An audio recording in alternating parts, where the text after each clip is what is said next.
ब्रह्मचारी तुम शीलम यस्या सा ब्रह्मचारिणी सच्चिदानंद सुशीला च विश्वरूपा नमोस्तुते। ब्रह्मचारिणी माँ की नवरात्र पूजा के दूसरे दिन पूजा अर्चना की जाती है। साधक इस दिन अपने मन को माँ के चरणों में लगाते हैं। ब्रह्म का अर्थ है तपस्या और चारिणी यानी आचरण करने वाली। इस प्रकार ब्रह्मचारिणी का अर्थ हुआ तप का आचरण करने वाली।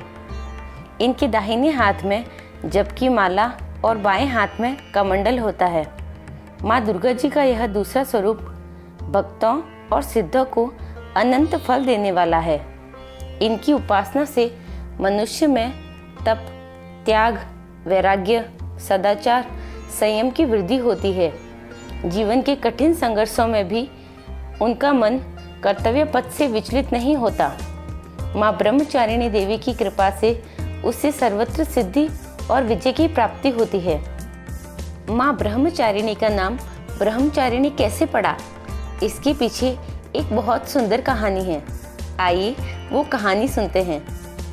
पूर्व जन्म में इस देवी ने हिमालय के घर पुत्री के रूप में जन्म लिया था और नारद जी के उपदेश से भगवान शिव को पति रूप में प्राप्त करने के लिए घोर तपस्या की थी। इस कठिन तपस्या के कारण इन्हें ब्रह्मचारिणी नाम से पुकारा गया।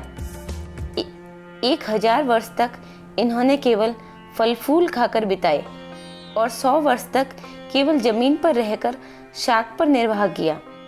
कुछ दिनों तक कठिन उपवास रखे और खुले आकाश के नीचे वर्षा और धूप की घोर कष्ट सहे। 3000 वर्षों तक टूटे हुए बिल्व पत्र खाए और भगवान शंकर की आराधना करती रही। इसके बाद तो उन्होंने सूखे बिल पत्र भी खाना बंद कर दिया। कई हजार वर्षों तक निर्जल और निराहार रहकर तपस्या करती रही। पत्तों को खाना छोड़ देने के कारण इनका नाम अपर्णा पड़ गया।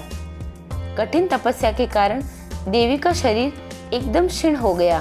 देवता, ऋषि, सिद्धगण, मुनि सभी ने ब्रह्मचारिणी की तपस्या को अभूतपूर्व पुण्यकृत बताया, सराहना की और कहा, हे देवी, आज तक किसी ने इस तरह की कठोर तपस्या नहीं की।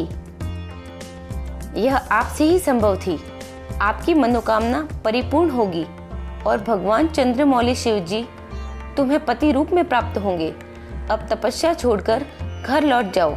जल्दी ही आपके पिता आपको लेने आ रहे हैं। माँ की कथा का सार यह है कि जीवन के कठिन संघर्षों में भी मन विचलित नहीं होना चाहिए।